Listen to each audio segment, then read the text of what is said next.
Hello, this is Real World Audio, and as you see, this is going to be another of those unboxing videos and it's going to be a surprise.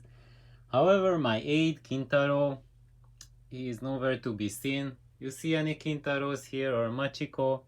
They are busy eating. So we have to wait a little bit with the unboxing. I have only one hand to use, the other is holding the camera, so I will need a cat to have the unboxing.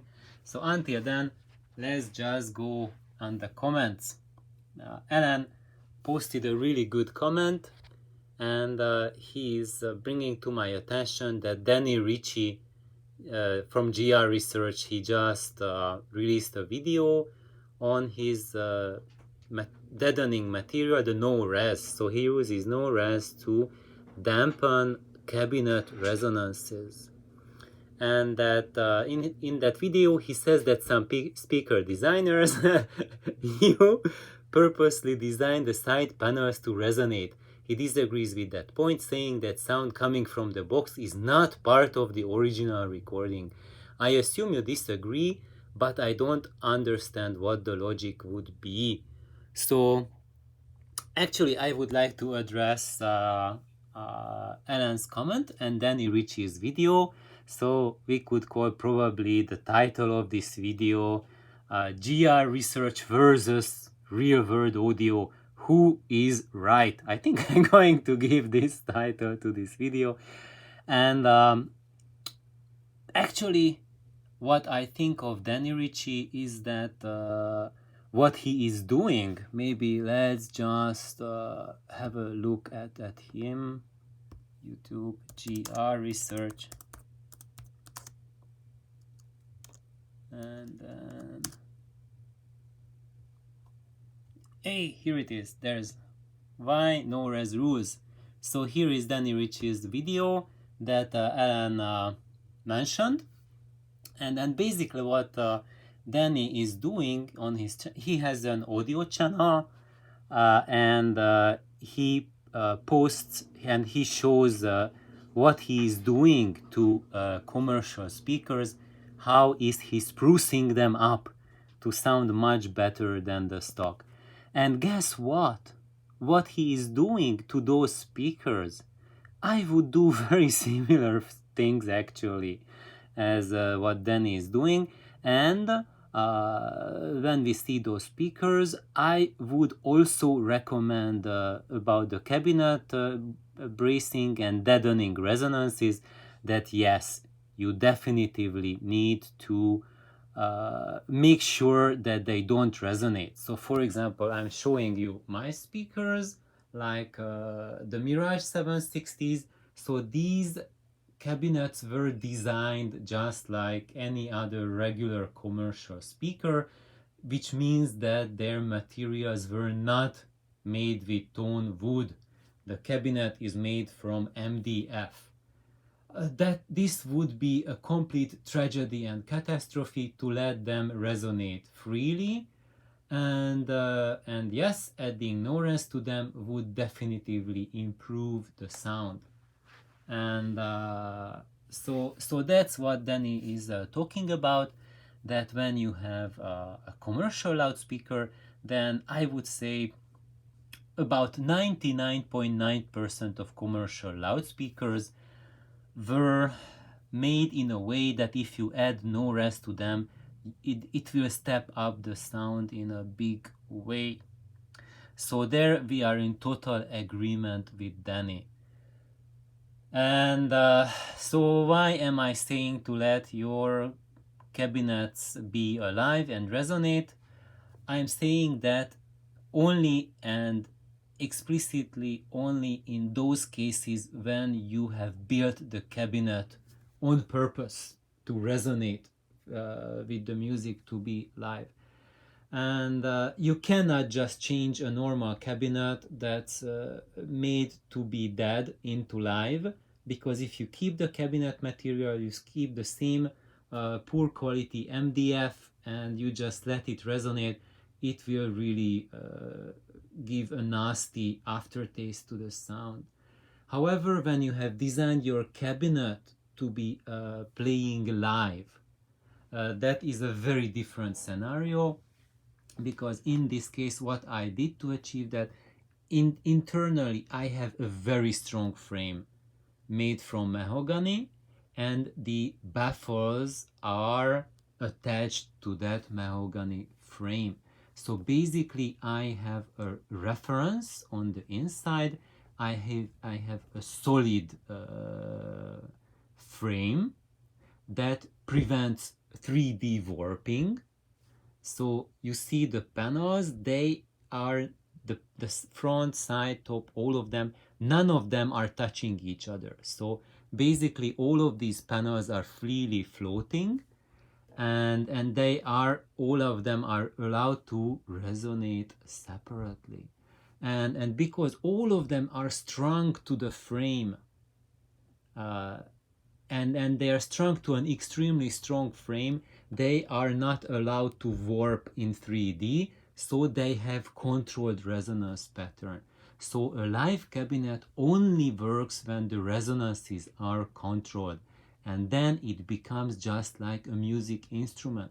So music instrument cabinets have two key features to them.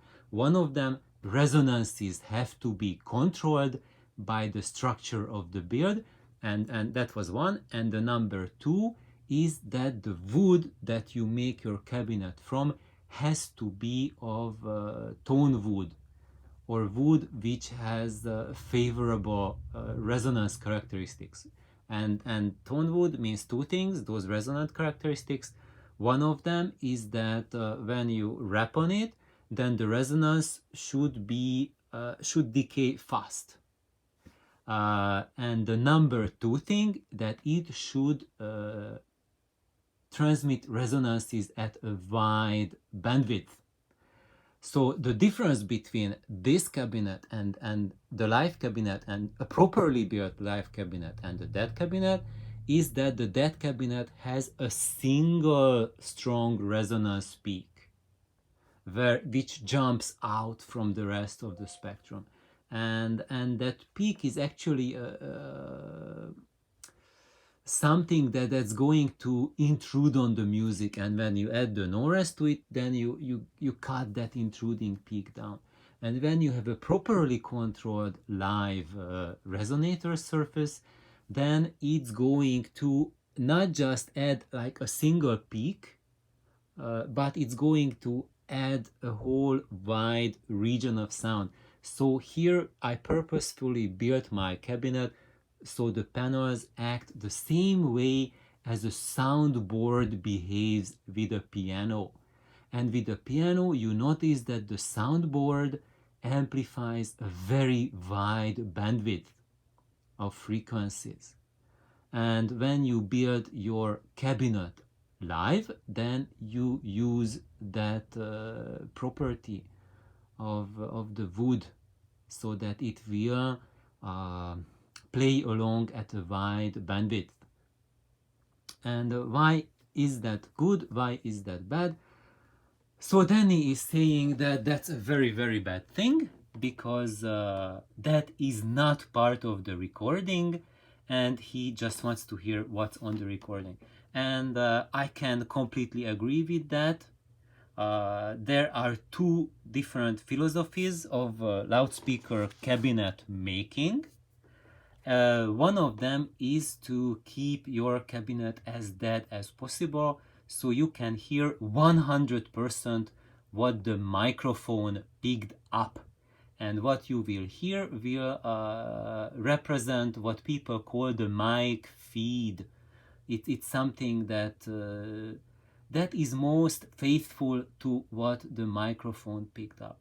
And that is something excellent to go to that route if you want to hear for example like jazz or country music, or in general music where you are looking for the just the energy transfer from the music, and you want the greatest, highest level of precision possible. So that's the way you need to follow when you want to reach highest focus, highest precision, and you want to hear exactly what the microphone picked up. And that's a perfect pursuit, and I have no beef, zero beef with that. And I really applaud Danny for choosing that path and taking it to an extremely high level. And however, why am I then going for live cabinets? Why on earth? Do I love distortion or what? Because it's clear that what these panels are doing on my speaker is that they are adding additional content to the music that the microphones did not pick up. And I'm doing that because of observations that I made. And one of those observations is what the microphone picks up is not complete.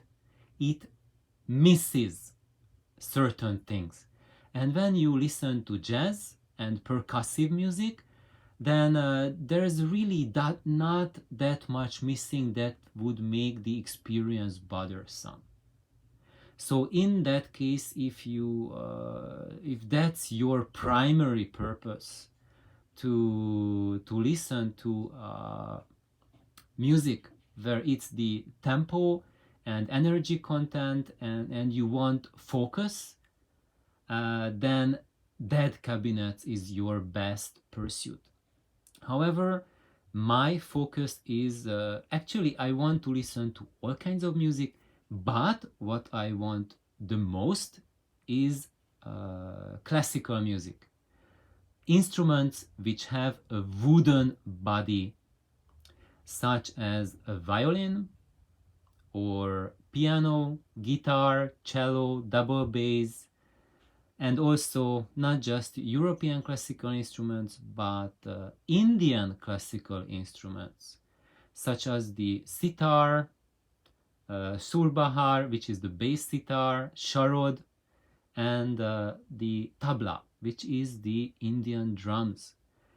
And for these instruments, if you stick to that path, that you just play back strictly what the microphone picked up, it's not going to sound good, because the microphone misses so much of the performance that I do not find that satisfactory. I have listened to many classical Indian concerts. I had the fortune to hearing Ustad Zakir Hussain himself play the tabla, and many of the fantastic classical Indian sitar and sharod players, and I am very familiar of how that sounds and how it should sound and what is the experience I have when I listen to it live and when I play it back on a dead system, on a dead speaker cabinet. It's not anywhere close to how it should be. I'm not getting harmonic content. I am getting dry information. It's all bone dry. I don't want the bones. I want the meat on it as well. I want a full experience. And that's why my approach is different from what the current mainstream has, what most of the industry is pursuing, that this no added resonance, because when we add a little extra, then to my ears, and not just mine, many others, but I can, and I want to right now speak mostly for myself, to my ears, when we add a cabinet live resonance and controlled resonance, not just any junk resonance, I will comment on that later on. When we add the proper live resonance that restores that harmonic content in the music, that tonality that is missing from the recording. And How is that? Why is that? I already made a few videos on it, but I could go on more and more. It will not fit into this video, otherwise it would turn into a 1 hour plus video. So right now I just want to say that that what Danny is doing with the No-Rez, it is, I would say, mandatory for the commercial speakers, the regular floor standers, regular bookshelf speakers. I would say all of the bookshelf speakers would need the No-Rez, and most of the floor standard would need the No-Rez.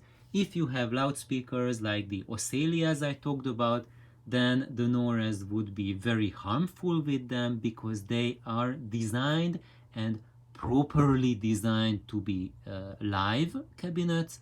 And I can say that there's virtually no loudspeakers on the market which are properly designed live cabinets. The Oscillias might be the only ones I know of that are commercially available live cabinets that I could recommend. But other than that, for any other loudspeaker, I would recommend Danny Richie's No-Rez. So why am I advocating live loudspeakers? Because I build them, and I recommend for you to build them for yourself. In that case, you can build them properly, and when you try to add any dampening to these whatsoever, be it internal dampening or filling or No-Rez or any other forms of decreasing resonance, you will immediately feel the sound collapsing, and you feel that for this type of thing, going the No-Rez way, it takes away the life from the music. Because what I want to achieve is not the sound, not the sonic envelope. So I don't want a sonic envelope that perfectly mimics what the microphone picked up. I want to reconstruct the sound that the microphone should have picked up. And I want to voice my system in a way that it gives me back the same full experience that I have when listening to live music. And as you know, when you listen to live music and when you listen to specially talented performers, not just any live music. If you listen to some band playing at a cafe, it just sounds awful. If some you can have even very nice instruments playing at a venue which has bad acoustics, it will sound awful.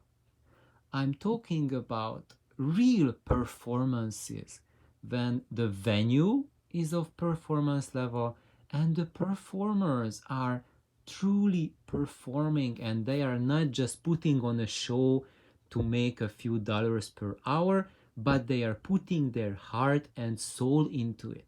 And what I want to recreate is that I want to have a full range experience that I have from these amazing musicians performing in at an optimal environment, and there what I can experience, that deep experience, I want to provide that experience at home for myself as well.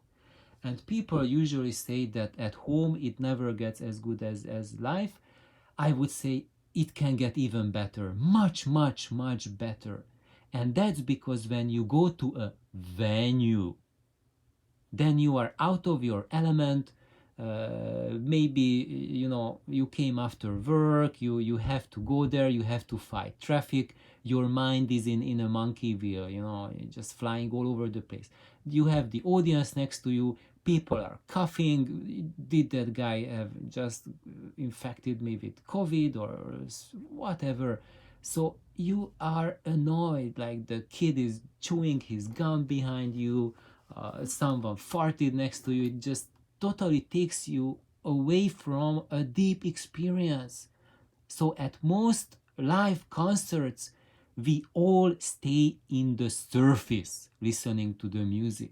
If you want to experience music at a very deep level, it happens at your home, where you sit down on your couch, maybe you just sprawl on the floor, or you are just drifting away to sleep, nighttime with the lights off, and then your brain can go into a deep meditative state, and then you can attune to the entirety of the music.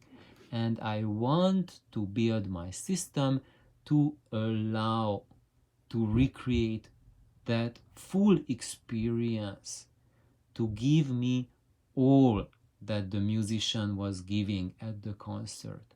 So basically, while that method that Danny is perfecting, it feels like taking your car and tuning it and tweaking it to the max, so it can basically fly at top speed. So it turns your car into a top performing race car.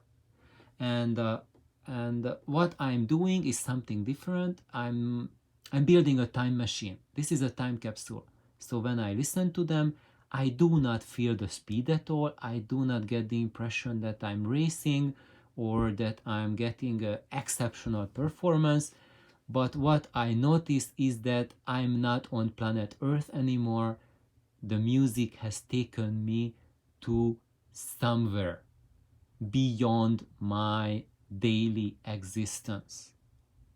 And the experience is that you can live like that is truly cathartic. It is like a major paradigm shift. So I'm not listening to music anymore, but I'm joining an experience. And it's something that I truly have no words for, because it goes beyond anything that people normally associate just with hearing sounds. It's engaging all your senses, and that's happening when you try to approach sound reproduction, that you don't just want to reproduce dry sound, but you want to reproduce the experience.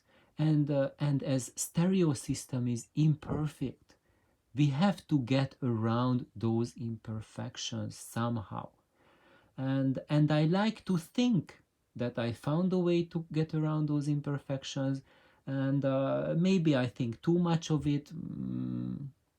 I don't know, but Nelly noticed that when my friends were here listening to the speakers, she said, like, János, they all looked as if they were drugged. They were on drugs. Like, I haven't seen them looking like that. And so apparently it's not just me who the music affects in a really substantial way when it's played back in this fashion. And yeah, so I have really no commercial points of reference to have this sort of experience. Only time I really experienced something like this was with the full Audionaut Ongaku system, and there, like, when we listened to that, everyone looked like they just were, like their brains like hijacked by aliens, or we were just coming back from another planet. And yeah, so that's something, that's the difference that you can get with live cabinets. But that's very important. You cannot turn a dead cabinet into a live cabinet, and that's why Danny Richie is not going to do that for you, because to have a live cabinet, you purposefully need to build it like that. You cannot modify a commercial cabinet like that. The only way I could change the mirages into this if I would build a new cabinet for them. Actually, I'm thinking about that.